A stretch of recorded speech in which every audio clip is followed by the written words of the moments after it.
Study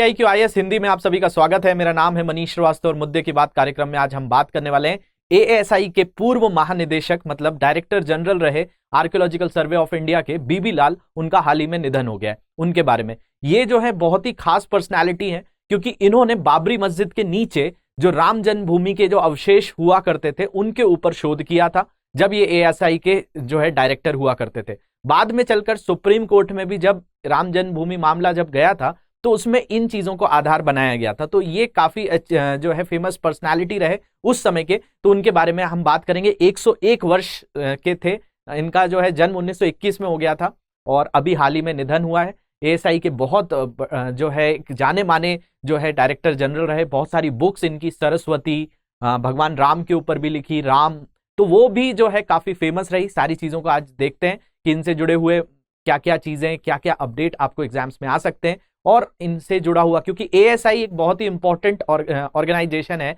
अगर हम बात करते हैं, चाहे आप हिस्ट्री पढ़ना चालू करते हैं, तो ASI का तो बहुत बड़ा रोल है। 1861 में एलेक्जेंडर कनिंघम ने इसको स्टैब्लिश किया था, उन्हें फादर ऑफ आर्कियोलॉजी भी कहा जाता है। और उसी में चलकर जो हम बीबी लाल जी की बात कर रहे हैं, इन्होंने भारत में 1968 से लेकर 1972 तक ये ASI जो है आर्कियोलॉजिकल सर्वे ऑफ इंडिया, भारतीय पुरातत्व सर्वेक्षण जो है, उसके ये महानिदेशक रहे, डायरेक्टर जनरल रहे बीबी लाल जी। इनका 10 सितंबर को ही निधन हुआ है।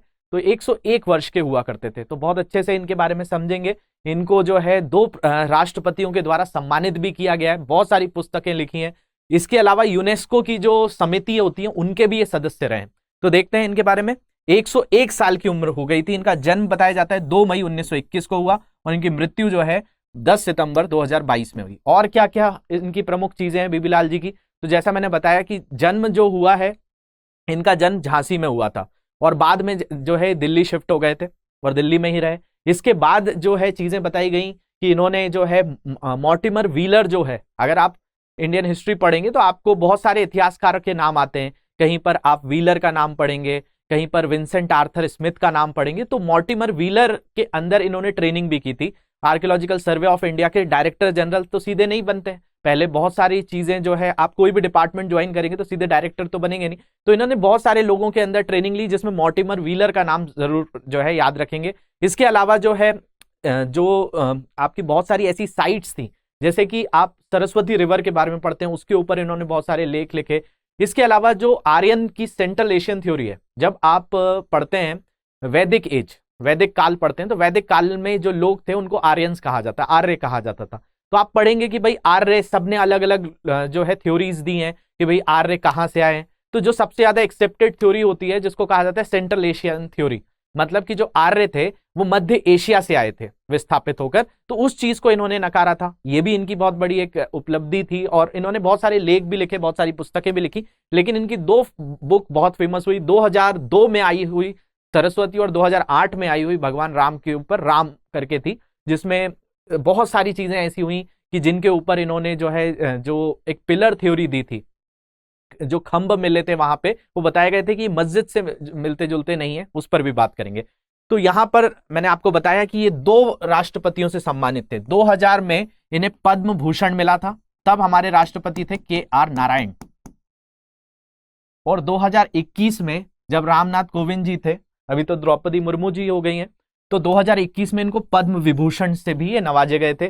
तो ये भी सम्मान मिला था। इसके अलावा अगर हम बात करें इनके बारे में, तो सिंधु घाटी, इंडस वैली सिविलाइजेशन की बात करें, IVC, कालीबंगन पढ़ा ही है आपने। इसके अलावा महाभारत और रामायण साइटों पर उन्होंने काफी रिसर्च और सर्वे किया था। इसी में जो रामायण साइट पर 1975 में वापस से इन्होंने सर्वे करना चालू किया था, जिस पे 1990 में इन्होंने और भी ज्यादा उसमें सुधार किया और बाद में जब अपनी पुस्तक लिखी तो उसमें पूरी तरह से पिलर्स थ्योरीज को बहुत अच्छे से एक्सप्लेन किया था इन्होंने। इसके अलावा अगर हम बात करें तो इन्होंने करीब 20 किताबें और 150 से अधिक रिसर्च पेपर पब्लिश किए हैं, जिनमें 2 पुस्तकें बहुत फेमस हैं। एक सरस्वती की बात हम आज की क्लास में जरूर करेंगे और दूसरी रामा। ये पुस्तक काफी महत्वपूर्ण है, तो इन दोनों पर हमारी जो है विशेष बात होगी। और 1968 से 1972 तक भारतीय पुरातत्व सर्वेक्षण, जो आर्कियोलॉजिकल सर्वे ऑफ इंडिया, जिसको एएसआई कहा जाता है, उस विभाग के डायरेक्टर भी रहे, महानिदेशक भी रहे, डायरेक्टर जनरल भी रहे। तो ये भी एक चीज याद रखेंगे। और मैंने आपको बताया यूनेस्को, जो यूनेस्को है, आपने सुना होगा, कई साइट्स है हमारे यहाँ यूनेस्को की, जैसे खजुराहो सुनते हैं आप, तो खजुराहो क्या है, एक यूनेस्को की वर्ल्ड हेरिटेज साइट है, विश्व विरासत स्थली है।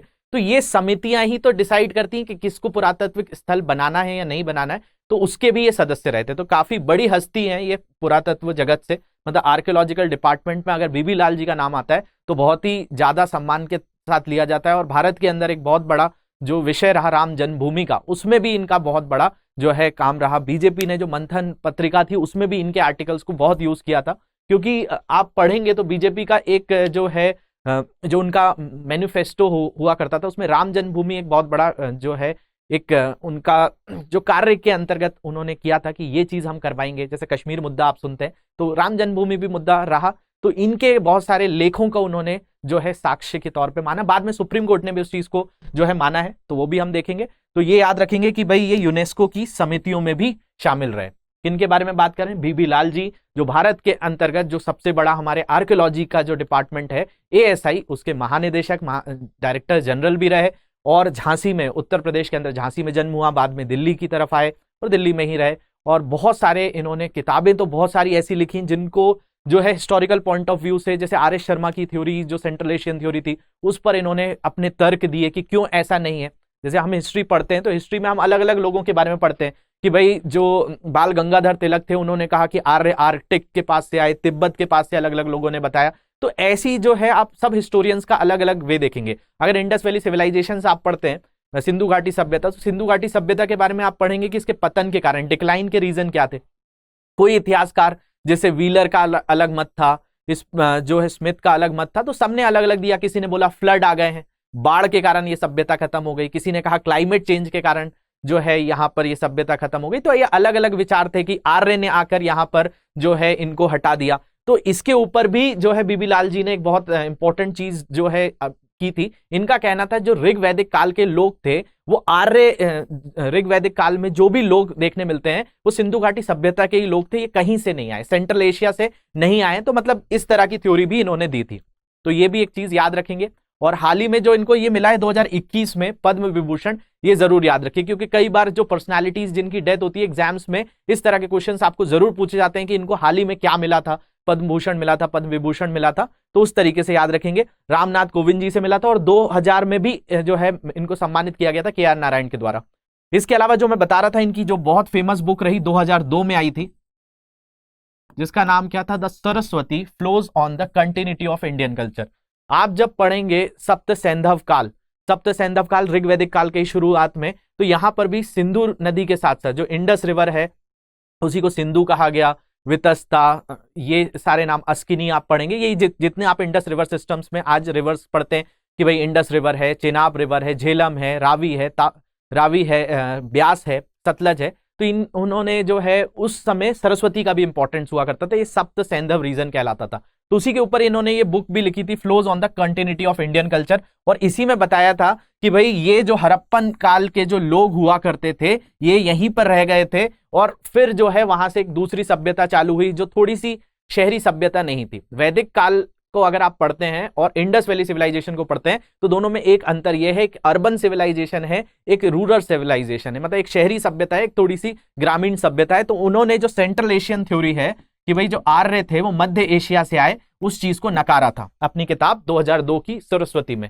इसके अलावा जो अयोध्या जो राम जन्मभूमि का मसला था उस पर भी इनके बहुत सारे निष्कर्ष जो निकल कर आए। बाद में सुप्रीम कोर्ट ने भी उस चीज को यूज किया। जो पिलर्स इन्होंने वहां पे सर्च किए थे, उन पे जो शोध किया था, उसके बाद बहुत सारी चीजें बताई गई थी, तो उसको भी इन्होंने यहाँ पे क्लेम किया हुआ है।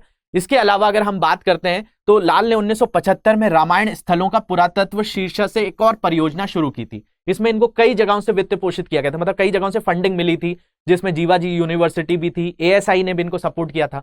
देखा जाए तो देखिए 1968 से 1972 तक ये एएसआई के डायरेक्टर थे, लेकिन इन्होंने रामायण स्थलों का, जैसे इन्होंने महाभारत के कई स्थलों की जांच की थी, वैसे इन्होंने रामायण स्थलों की जांच फिर से 1975 में चालू करी थी। और जो इस परियोजना में बहुत सारे लोगों ने इनको वित्त पोषित किया था, इसमें उत्तर प्रदेश सरकार ने भी इनको पैसे दिए थे। और अपने 1975 के पत्र में इन्होंने अयोध्या में सिक्कों और मिट्टियों के बर्तन की खोज का उल्लेख किया था। जब ये 1975 में इनका लेख आया था तो इन चीजों के बारे में बताया था, और उस समय उन्होंने मंदिर के अवशेषों का कोई उल्लेख नहीं किया था। लेकिन जब 1990 की बात करें, 1990 में लाल ने अपनी खुदाई के आधार पर स्तंभ आधार सिद्धांत दिया था। स्तंभ आधार सिद्धांत का मतलब, स्तंभ का मतलब होता है पिलर बेस्ड थ्योरी दी थी के बारे में लिखा था, और उन्होंने दावा किया था कि उन्हें मंदिर जैसे खंबे मिले, जो उन्होंने बाबरी मस्जिद के आसपास जो नीचे जो शोध किया था एएसआई के डायरेक्टर होते हुए और बाद में भी, तो उसके आधार पर उन्होंने कहा कि जो बाबरी मस्जिद की नींव बनाते हैं वो कुछ ऐसे पिलर्स हैं जो मंदिर के हो सकते हैं। और लाल के निष्कर्षों के बाद भाजपा से संबंध पत्रिका मंथन में भी प्रकाशित किया गया था। मैंने कहा था कि बीजेपी के मैनिफेस्टो में राम मंदिर जो मुद्दा था वो रहा, इन्होंने इनके लेखों का भी प्रयोग किया। बाद में सुप्रीम कोर्ट ने भी इस चीज को प्रयोग किया। तो इनकी जो किताब थी, बहुत इंपॉर्टेंट किताब है ये, 2008 की। इस बुक का भी नाम याद रखिए, जैसे सरस्वती का नाम रखा गया है, Ram is historicity, mandir and setu, evidence of literature, archaeology and other sciences. B B Lal ji ये भी किताब बहुत फेमस है। तो इसमें अपनी पुस्तक में क्या लिखा है कि बाबरी मस्जिद के घाटों से जुड़ी 12 पत्थरों के खंभे थे, जो ना केवल विशिष्ट हिंदू रूपांकनों और मॉडलिंग को बताते थे, साथ साथ हिंदू देवी देवताओं के भी आंकड़ों को दर्शाते थे। इसके अलावा दूसरी चीज थी, ये स्पष्ट था कि स्तंभ मस्जिद का अभिन्न अंग नहीं थे।